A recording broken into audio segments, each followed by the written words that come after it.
오늘 우리가 함께 묵상할 말씀은 에베소서 3장 1절에서 7절까지 말씀입니다. 1절에서 7절 말씀 함께 읽고 오늘 이 아침 우리에게 주시는 하나님의 말씀의 은혜를 함께 나누도록 하겠습니다. 그러므로 이방 사람 여러분을 위하여 그리스도 예수의 일로 갇힌 몸이 된 나 바울이 말합니다. 하나님께서 여러분을 위하여 일하도록 나에게 이 직분을 은혜로 주셨다는 것을 여러분은 이미 들었을 줄 압니다. 하나님께서는 나에게 그 비밀을 계시로 알려주셨습니다. 그것은 내가 이미 간략하게 적은 바와 같습니다.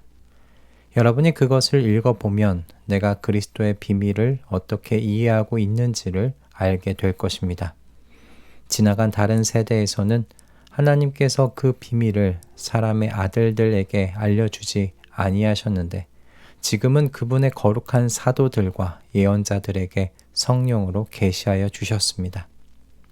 그 비밀의 내용인즉 이방 사람들이 복음을 통하여 그리스도 예수 안에서 유대 사람들과 공동 상속자가 되고 함께 한 몸이 되고 약속을 함께 가지는 자가 되는 것입니다.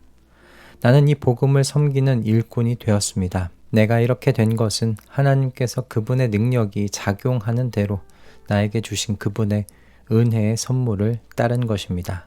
아멘. 오늘 저희가 함께 나눌 에베소서 3장의 말씀에서 바울은 특별한 고백을 합니다. 그러므로 이방 사람 여러분을 위하여 그리스도의 일로 갇힌 몸이 된 나 바울이 라고 고백하는데 이 구절에서 바울은요 자신이 갇힌 몸, 갇힌 자라고 말합니다. 바울은 지금 감옥에 갇혀 있죠. 로마의 차가운 감옥 안에서 자유를 빼앗긴 채로 있습니다. 그런데 놀라운 것은 그가 이 상황을 비관하거나 불평하지 않고 있다는 겁니다. 오히려 자신이 복음을 위하여 갇혀 있다는 이 사실을 자랑스럽게 여기고 있어요. 우리는 여기서 조심스럽게 우리 스스로에게 질문해 볼 필요가 있다라고 생각이 들었습니다. 나는 내가 가진 복음에 대하여 어느 정도의 가치를 두고 있는가? 나에게 현재 복음이 정말 소중하고 자랑스러운 건가? 하는 질문입니다. 바울이 복음에 그토록 큰 가치를 두었던 이유가 여러분 무엇일까요? 3절의 말씀을 보시면 그는 하나님께서는 나에게 그 비밀을 계시로 알려주셨습니다. 라고 그렇게 이야기합니다. 그러니까 바울에게 복음은요, 그저 단순한 정보나 교리가 아니었던 거예요. 복음은 그에게 하나님께서 특별하게 계시해 주신 비밀이었다는 겁니다. 여기서 비밀은 그리스어로 미스테리온인데 이건 인간의 이성으로는 도달할 수는 없지만 하나님의 계시로는 알 수 있는 진리를 말합니다.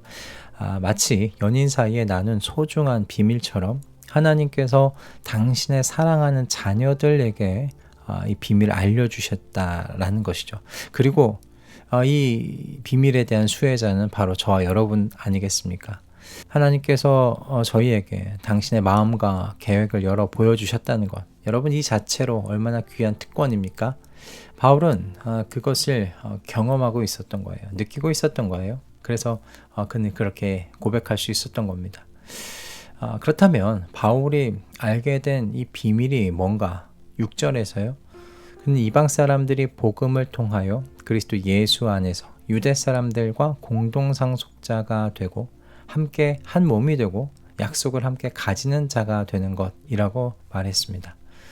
오늘날이야 우리에게 정말 당연하게 들릴 수 있는 이야기이지만 당시 유대인들에게 이방인들이 할례나 율법 준수도 없이 하나님 나라의 동등한 상속자가 된다는 것, 이거 상상할 수도 없었던 혁명적인 메시지였습니다. 모든 민족, 모든 인종, 모든 배경의 사람들이 그리스도 안에서 하나의 가족이 된다는 것, 놀라운 일이죠. 그런데 이것이 바로 복음의 핵심입니다. 그리고 그동안 감추어져 왔던 하나님의 비밀이었던 거죠. 이 비밀이 인류 역사를 완전히 바꾸어 놓았습니다. 그리고 이 놀라운 비밀의 수혜자가 바로 저와 여러분들입니다. 바울은 이 비밀을 알게 된 것이요, 자신의 어떤 뛰어난 지성이나 노력 때문이 아니라고 이야기합니다. 3절에서 그는 나에게 계시로 비밀을 알게 하신 것이라고 말합니다. 계시라는 건 그 가려진 것을 드러낸다라는 뜻인데요. 하나님께서 직접 개입하셔서 인간의 눈에는 가려져 왔던 진리를 드러내 보여주셨다는 겁니다. 그러니까 이건 전적으로 하나님의 은혜죠. 우리가 복음을 알게 된 것도 마찬가지 아닙니까? 우리의 지성이나 어떤 영적인 감각이 뛰어나서 복음을 알게 된 것이 아니잖아요. 하나님께서 우리에게 이 비밀을 보여주셨죠. 그러니 복음을 아는 것은 특권이고요. 우리는 이 특권에 감사해야 할 줄로 믿습니다. 하나님께서 계시해 주신 그럼 이 복음의 비밀은 5절에 따르면요.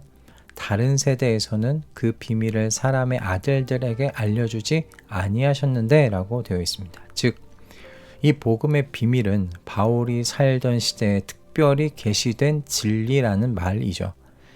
마치 우리가 이 역사의 어떤 중요한 순간의 현장 속에 있는 것처럼 바울과 초대교회 성도들은 인류 역사의 결정적 전환점 가운데 서 있었다는 말입니다. 물론 구약에도 이방인의 구원에 대한 암시가 있었지만 그리스도 안에서 유대인과 이방인이 완전히 하나가 되는 이 비밀은요, 바로 이때서야 비로소 완전히 드러난 거예요. 그러니 이 특별한 계시의 전달자, 일꾼이 된 것이 바울에게는요, 엄청난 특권처럼 이게 느껴진 겁니다. 그리고 이게 기쁨이었던 거예요. 여러분, 오늘날 우리도 같은 특권을 누리게 된 줄로 믿습니다.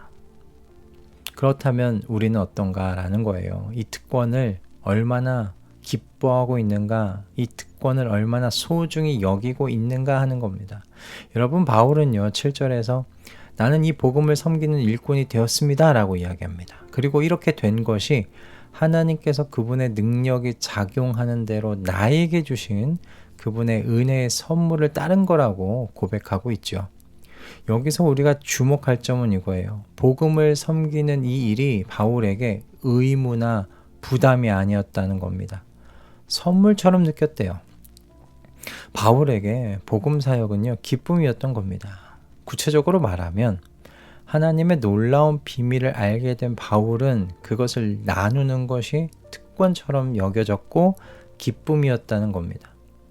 마치 좋은 영화를 보고 난 다음에 친구들에게 야, 이거 정말 재밌어, 한번 같이 가서 보자, 아니면 한번 더 가서 봐봐, 이렇게 추천하고 싶은 마음이 생기는 것처럼 놀라운 소식을 들었을 때 그것을 또 다른 이들과 나누고 싶은 마음이 생기는 것처럼 바울은 이 복음을 전하는 것, 이게 정말 특권처럼 여겨졌던 겁니다. 그리고 기쁨이었던 거예요. 그런데 바울이 자신을 그렇게 복음을 아는 자라고 말하는 게 아니라 복음의 일꾼이라고 표현하지 않습니까? 여러분, 일꾼이라는 단어는 그리스어로 디아코노스입니다. 이건 섬기는 자를 의미해요. 그러니까 바울은 복음을 소유한 것에 만족하지 않고 그것을 섬기는 자가 되었다라고 그렇게 고백하고 있는 겁니다. 복음을 자신의 소유물로 간직한 것이 아니라 복음을 섬기며 다른 이들에게도 전하는 자가 된 거예요. 마치 귀한 보물을 발견한 사람이 그걸 혼자 감상하는 데 그치는 게 아니라 사람들을 불러 모아서 이 아름다움을 함께 누리고 나누는 그런 모습입니다. 바울에게 복음은 너무나 가치 있고 귀한 것이어서 그것을 섬기는 게 이 바울의 삶의 중심이 된 겁니다. 저는 복음을 대하는 바울의 태도, 이 태도가 우리에게 도전을 주었으면 좋겠습니다. 솔직히 많은 그리스도인들에게 복음은 이제 익숙해져 버린 이야기, 당연한 것이 된 어떤 그런 모습이 아닌가라는 생각이 들어요. 오랜 신앙생활 속에서 복음의 이 신선함과 이 놀라움이 퇴색되어 버린 건 아닌가. 첫사랑의 감동이 시간이 지나면 무뎌지듯이 처음 만났던 이 복음의 놀라움과 기쁨이 우리 일상 속에서 희미해져 버린 것은 아닌가 싶은 거예요. 매주 교회에 나오고 성경을 읽고 기도하고 찬양하지만 과연 그 중심에 복음에 대한 경이로움과 감사가 자리 잡고 있는지 돌아볼 일 같다 싶습니다. 우리가 소유한 복음의 가치를 다시 회복하기 위해서 우리는 하나님의 비밀이라는 바울의 이 표현을 깊이 묵상할 필요가 있습니다. 여러분, 이 비밀이 무엇입니까? 그것은 우주의 창조주, 전능하신 하나님께서 죄로 가득한 인간들을 구원하시기 위해 직접 육신을 입고 이 땅 가운데 오셨다는 거잖아요. 그분은 우리의 죄를 짊어지시고 십자가의 죽으심으로 우리를 구원하셨다는 것 아닙니까? 그리고 사흘 만에 부활하셔서 사망의 권세를 이기셨다는 놀라운 말씀입니다. 여러분, 이 모든 것이 정말 놀라운 것은 또 그 모든 것이 우리를 향한 삼위일체 하나님의 사랑 때문이었다는 거죠. 여러분, 얼마나 놀라운 이야기입니까? 우리가 이 이야기를 사실은 너무 자주 들어서 어쩌면 그 충격과 감동이 무뎌졌는지도 모르겠습니다. 그러나 여러분이 이야기는 정말 놀라운 이야기입니다. 더욱이 여러분이 복음은요, 바울이 강조하듯이 모든 사람을 위한 거예요. 누구든지 그리스도를 믿는 자는 하나님의 자녀가 되는 권세를 얻습니다. 이것이 바로 복음의 능력이고 하나님 나라의 본질입니다. 오늘날 우리가 사는 세상은 여전히 분열과 갈등으로 가득합니다. 인종, 문화, 계층, 이념의 장벽이 사람들을 갈라놓고 있습니다. 하지만 여러분, 이 복음은 이 모든 장벽을 무너뜨리고 모든 사람이 그리스도 안에서 한 가족이 될 수 있다고 선언하고 있습니다.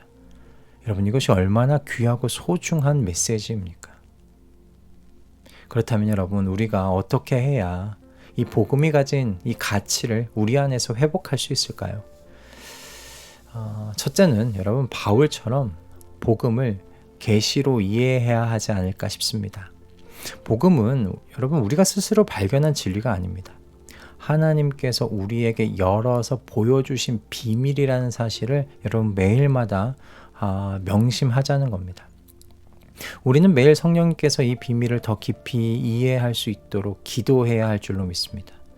여러분, 복음은 단순한 정보가 아닙니다. 우리의 삶을 변화시킬 수 있는 살아있는 진리입니다. 하나님께서 열어서 보여주신 비밀입니다. 우리가 매일 말씀과 기도 속에서 이 진리를 묵상할 때 복음의 신선함과 놀라움 그리고 감사의 회복이 다시금 우리 안에서 일어날 줄로 믿습니다. 여러분, 두 번째는요, 바울처럼 여러분이 복음을 선물로 받아들이셔야 합니다. 선물은 받는 사람의 공로가 아니죠. 주는 사람의 사랑과 관대함을 보여주는 거죠. 복음은 우리의 어떤 노력이나 자격 때문에 주어진 것이 아니지 않습니까? 오직 하나님의 은혜로 주어진 거예요. 그렇게 여러분, 우리는 어떤 교만이나 자랑도 다 내려놓고 오직 겸손과 감사로 이 선물을 받아들여야 할 줄로 믿습니다. 그리고 그렇게 우리에게 선물로 주어진 것, 이거 우리가 독점할 수 있는 것 아니지 않겠습니까? 그렇게 선물로 주셨다는 건 다른 이들과 나누라고 주님께서 그렇게 주신 줄 믿습니다. 우리가 이 복음의 기쁨을 다른 이들과 나눌 때 여러분, 그 기쁨이 더욱 커지게 될 줄로 믿습니다. 세 번째로 여러분, 우리가 바울처럼요, 복음을 섬기는 일꾼이 되어야 하지 않겠나 싶어요. 복음은 단순히 알고 믿는 것으로 끝나서는 안 됩니다. 복음은 우리 삶을 통해서 표현되고요, 우리의 말과 행동을 통해 전해져야 합니다. 여러분, 이것이 복음을 섬기는 자세예요. 여러분, 바울은 복음을 위해서 많은 고난과 어려움을 겪었지만 그는 이것을 기쁨으로 감당했지요. 왜요? 그에게 복음은 그 무엇보다도 가치 있는 것이었기 때문입니다. 전 이 바울의 태도가 우리에게 도전이 되었으면 좋겠어요. 복음을 섬기는 그의 태도를 생각해 보면서 우리에게 주어진 복음을 여러분, 오늘도 삶으로 섬기는 우리 모두가 되기를 주님의 이름으로 축복합니다. 여러분, 바울에게 복음은 그 무엇과도 바꿀 수 없는 보물이었습니다. 그는 이 복음을 위해서 자유를 포기했고요, 편안함을 포기했고요, 그리고 심지어 생명까지 그렇게 기꺼이 내놓을 준비가 되어 있었습니다. 왜요? 그에게 복음은 단순한 교리나 사상이 아니라 살아계신 하나님의 능력이셨고 모든 믿는 자를 구원으로 인도하는 능력이었기 때문입니다. 오늘 우리도 이 복음의 가치를 새롭게 발견하고 그것을 우리의 삶의 중심에 두는 결단을 이 아침 내리기를 소원합니다. 그러할 때 우리는 바울처럼 상황을 초월하여 기쁨과 감사가 넘치는 삶 살게 될 줄로 믿습니다. 할렐루야. 기도하겠습니다. 하나님 아버지, 오늘 우리에게 이 복음의 놀라운 비밀을 알게 해주셔서 감사합니다. 때로는 우리가 이 복음의 가치를 잊고 살아가기도 합니다. 하지만 오늘 말씀을 통해 다시 한번 이 복음의 소중함을 깨닫게 하시니 참으로 감사합니다. 우리도 바울처럼 복음을 자랑스럽게 여기며 복음을 섬기는 일꾼으로서의 삶 살아갈 수 있도록 도와주시옵소서. 그리고 이 복음의 일꾼만이 누리는 기쁨과 감사의 삶을 경험하고 누리도록 도와주시옵소서. 예수 그리스도의 이름으로 기도드립니다. 아멘.